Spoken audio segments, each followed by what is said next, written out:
नमस्कार, सत श्री अकाल, आदाब। मेरा नाम मनदीप पूनिया है और आप सुन रहे हैं पंजाबी रेडियो यूएस से। मैं एक बार फिर हाजिर हूं नए बुलेटिन के साथ और शुरुआत करते हैं आज की मुख्य खबरों से। मुंबई में तेज बारिश होने के कारण रिहायशी इलाकों में बाढ़ जैसी स्थिति हो गई है। पब्लिक ट्रांसपोर्ट भी प्रभावित हुआ है। लोकल ट्रेन और बसें प्रभावित हैं। महाराष्ट्र के मुख्यमंत्री एकनाथ शिंदे ने कहा है कि बाढ़ की स्थिति का जायजा लेने के लिए उन्होंने एक उच्च स्तरीय मीटिंग बुलाई है और एक कमेटी का गठन करने का ऐलान किया है। झारखंड के दोबारा मुख्यमंत्री बने हेमंत सोरेन ने आज विधानसभा में अपना बहुमत साबित कर दिया है। उनको 45 विधायकों के वोट मिले। जब वह बहुमत साबित कर रहे थे तो विपक्ष ने एक साथ सदन से वॉकआउट कर दिया। वो विधानसभा से उठकर बाहर चले गए। मध्य प्रदेश की भाजपा ने कमाल करते हुए कांग्रेस के एक विधायक रामनिवास रावत को अपने मंत्रिमंडल में शामिल किया है। उनको कैबिनेट का पद दिया है। बता दें कि रामनिवास रावत एमएलए हैं और वो लोकसभा चुनाव के दौरान भाजपा में शामिल हो गए थे, लेकिन उन्होंने विधायकी से इस्तीफा नहीं दिया है और जो वहां के विधानसभा स्पीकर हैं उन्होंने अब तक उनकी विधायकी का इस्तीफा भी स्वीकार नहीं किया। हरियाणा के विधानसभा चुनाव से पहले लगातार गठबंधन का दौर चल रहा है। इंडियन नेशनल लोकदल के सुप्रीमो अभय चौटाला मायावती से मिले हैं। बहन मायावती बीएसपी पार्टी की सुप्रीमो हैं और दोनों की मुलाकात को वहां हरियाणा में गठबंधन के तौर पर देखा जा रहा है। दिल्ली हाईकोर्ट ने जेल में बंद सूबे के मुख्यमंत्री अरविंद केजरीवाल को अपने वकीलों के साथ मुलाकात करने की एक्स्ट्रा मीटिंगें अलॉट कर दी हैं और उन्होंने चिट्ठी लिखकर तिहाड़ से जवाब भी मांगा है कि उनको उनके वकीलों के साथ एक्स्ट्रा मीटिंग क्यों नहीं करवाई जा रही। हरियाणा में जननायक जनता पार्टी टूटने की कगार पर पहुंच रही है। पार्टी के बड़े नेता अजय चौटाला ने अपने ही पार्टी के 2 विधायकों के खिलाफ स्पीकर को पत्र लिखकर उनकी विधायकी रद्द करने की मांग की है। जेजेपी के कुछ विधायक कांग्रेस के संपर्क में हैं और कुछ विधायक बीजेपी के संपर्क में हैं। इलेक्शन से पहले जेजेपी में बड़ी तोड़फोड़ देखने को मिलेगी। पंजाब हरियाणा के बॉर्डरों पर चल रहे किसान आंदोलन के लोगों ने आज गैर भाजपाई सांसदों को मिलकर उनको प्राइवेट मेंबर बिल लाने की बात कही है। उन्होंने कहा है कि आप लोग संसद में एमएसपी गारंटी कानून को लेकर प्राइवेट मेंबर बिल लेकर आएं और कहीं ना कहीं भाजपा को बैकफुट पर धकेलें।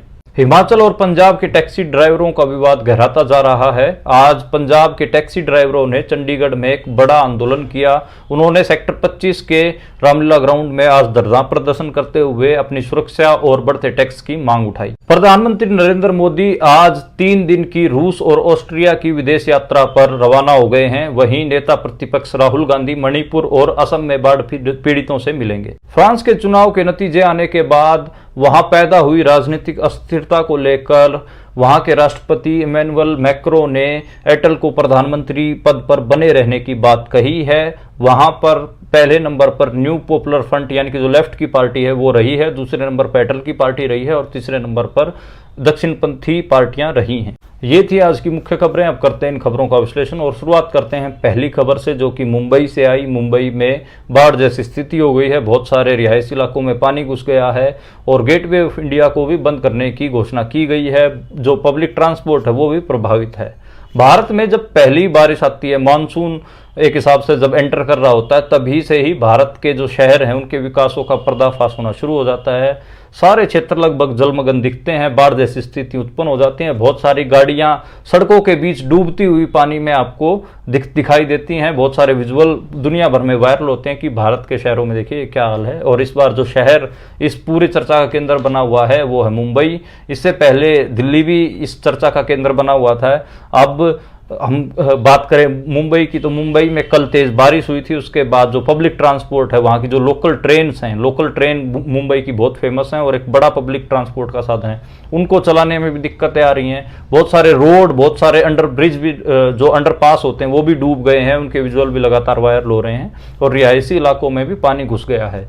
तो जो सूबे के मुख्यमंत्री हैं एकनाथ शिंदे, उन्होंने कहा है कि उन्होंने एक उच्च स्तरीय कमेटी बनाई है इसकी जांच करने के लिए और उनकी नज़र लगातार टिकी हुई है। पता नहीं उस कमेटी की रिपोर्ट कब आएगी और क्या होगा, लेकिन अब 1-2 दिन तो मुंबई वासियों के एक हिसाब से बाढ़ के बीच में बीतेंगे।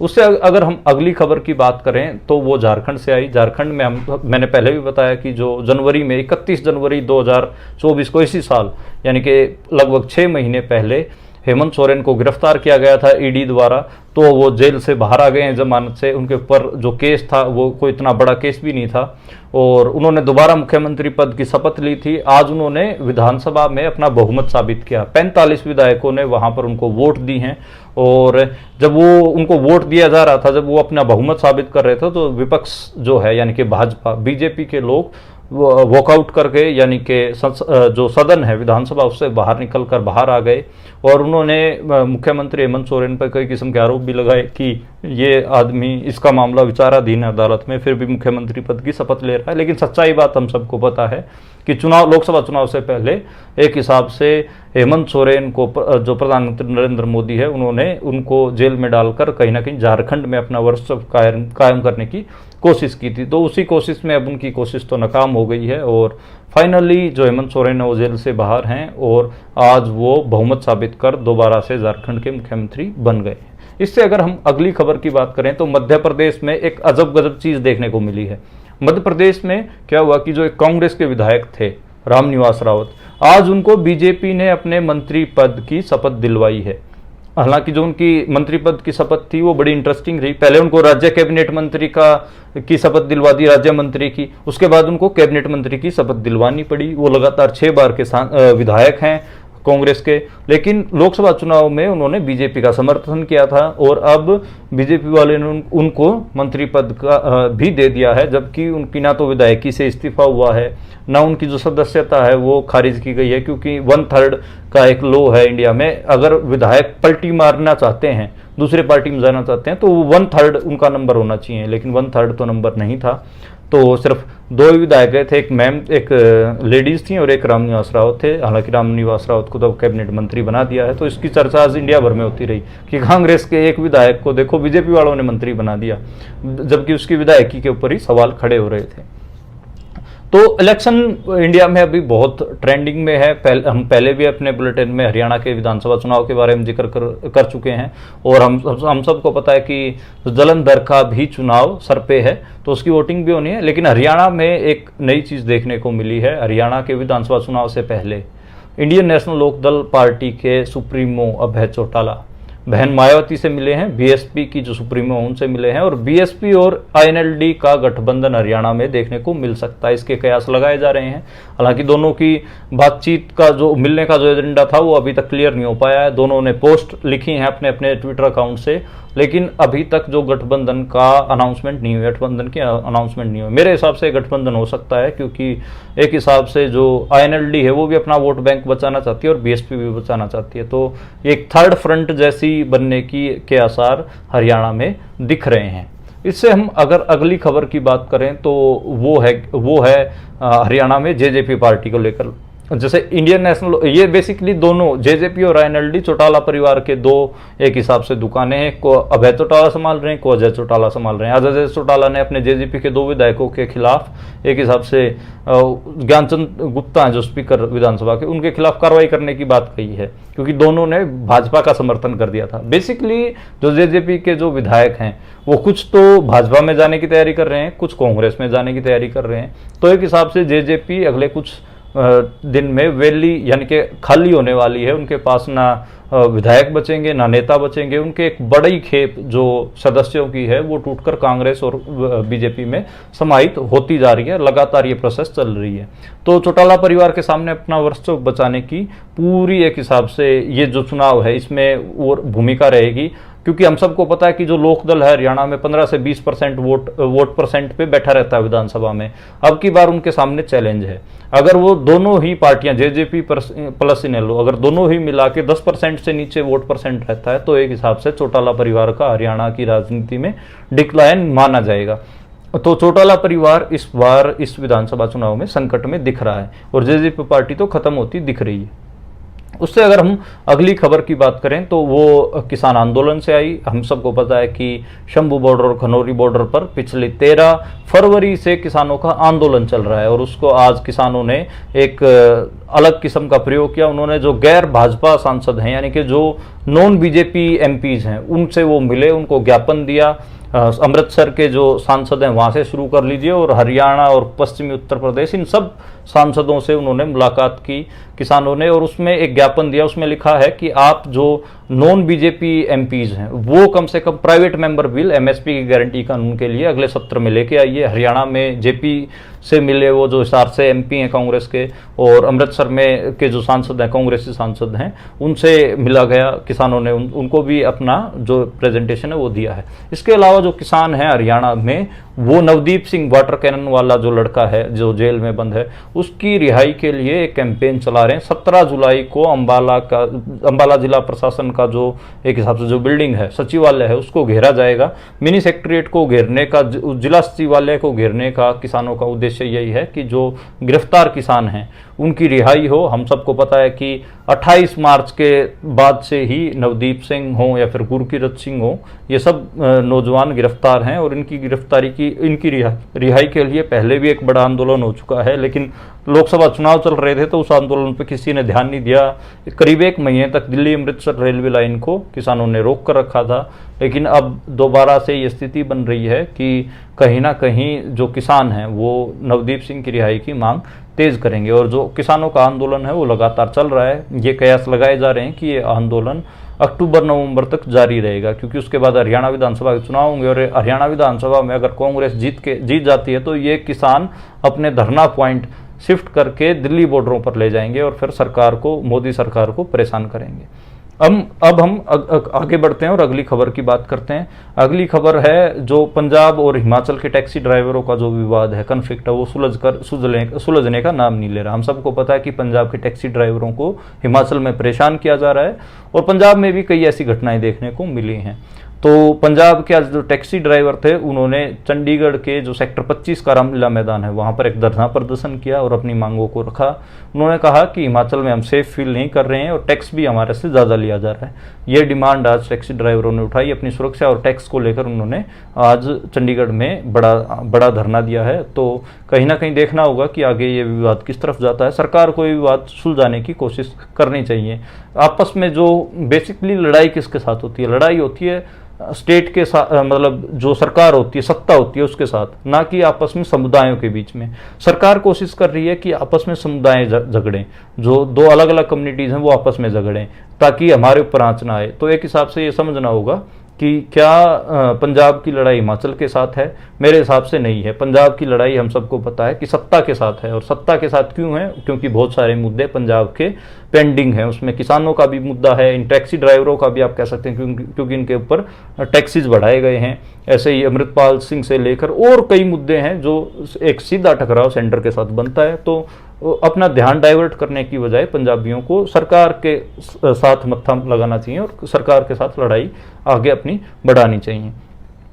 इससे अगर हम अगली खबर की बात करें तो वो है दो यात्राओं के बारे में। एक तो प्रधानमंत्री नरेंद्र मोदी आज 3 दिवसीय यात्रा पे ऑस्ट्रेलिया और रूस की यात्रा पर निकले हैं, और दूसरी यात्रा नेता प्रतिपक्ष राहुल गांधी की है। वो आज असम, पहले तो असम में बाढ़ पीड़ितों से मिले हैं, फिर वो मणिपुर जाएंगे। तो ये 2 यात्राएं हैं, एक नेता प्रतिपक्ष की और एक नेता जो सदन के नेता हैं यानी कि सरकार चलाते प्रधानमंत्री की। तो लोग कह रहे हैं कि जो प्रधानमंत्री नरेंद्र मोदी जब से सरकार में आए हैं विदेशी यात्राएं इसलिए कर रहे हैं ताकि वो अपना पीआर कर सकें, लोगों को ये दिखा सकें कि विदेशों में उनकी कितनी डिमांड है। ये एक मोटा मोटा फिनोमिना लोग कह रहे हैं, और कह रहे हैं कि 11 बार उनकी पुतिन से, रूस के जो राष्ट्रपति हैं उनसे मुलाकात हो चुकी, लेकिन उन मुलाकातों का क्या रहा ये अभी तक किसी को नहीं पता है।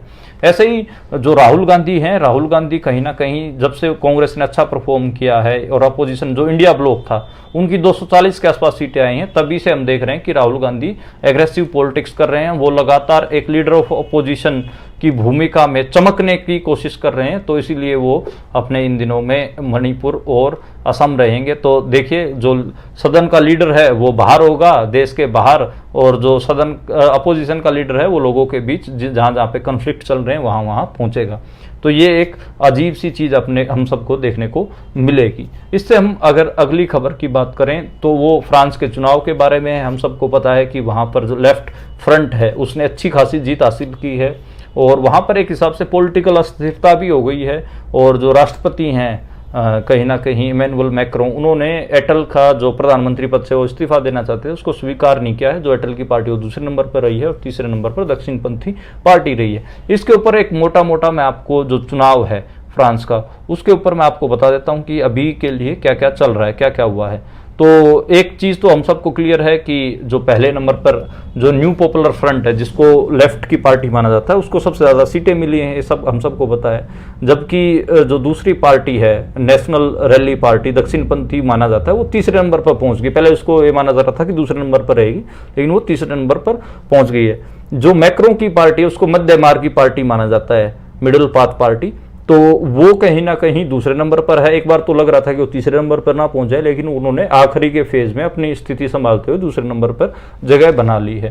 तो जो हम सबको पता है कि जो एक हिसाब से न्यू पॉपुलर फ्रंट है उसको 182 सीटें मिली हैं, पहले नंबर पर है। दूसरे नंबर पर मैक्रो की पार्टी होगी और तीसरे पे उसको 100 जो मध्य मार्ग की गठबंधन है उसको 168 सीटें मिली हैं, 168। और नेशनल रैली और जो दक्षिणपंथी लगा लीजिए उनको 143 और 60 सीटें मिली हैं। जो अन्य जो दूसरी लेफ्ट की पार्टी उनको 13 सीटें मिली हैं और जो इंडिपेंडेंट वो करीब 11 के आसपास जीत कर आए हैं।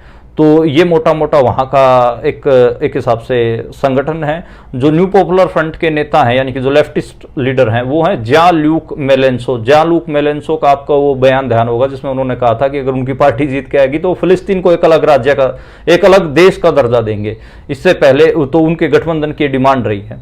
और हम सबको पता स्पेन, नॉर्वे, आयरलैंड और स्लोवेनिया जो राज्य रहे हैं उनको यूरोप में जो उनकी डिमांड रही है वो फिलिस्तीन को एक अलग स्टेट की मान्यता देते हैं। हम सबको पता स्पेन, नॉर्वे, आयरलैंड और स्लोवेनिया। तो अगर फ्रांस और शामिल हो जाएगा तो एक हिसाब से फिलिस्तीन की जो वॉइस है वो मजबूत होगी। तो इसमें इस सारी के बीच में ना एक चीज़ और भी है कि जो इमैनुअल मैक्रों हैं वो कहीं ना कहीं नहीं चाहते कि जो लेफ्ट की वहाँ पर सरकार बने, इसलिए उन्होंने एटल जो प्रधानमंत्री एटल हैं उनका इस्तीफा स्वीकार नहीं किया है। उन्होंने कहा कि अभी पॉलिटिकल अस्थिरता है इसलिए आप प्रधानमंत्री बने रहिए और फ्रांस को आपकी ज़रूरत है। ये तर्क दिए जा रहे हैं। हालांकि पेरिस की सड़कों पर हम सबको पता है कि हज़ारों लोग इकट्ठा हुए हैं, विजय जुलूस निकल रहे हैं और एक हिसाब से जो सपोर्ट है वो न्यू पॉपुलर फ्रंट को उसका बहुत बड़ा है। और जो वहाँ का अखबार है, फ्रेंच अखबार है ली मोंडे, तो उन्होंने जो आंकड़े पेश किए हैं उसके हिसाब से तो जो न्यू पॉपुलर फ्रंट है वो एक बेहतर स्थिति में दिख रहा है।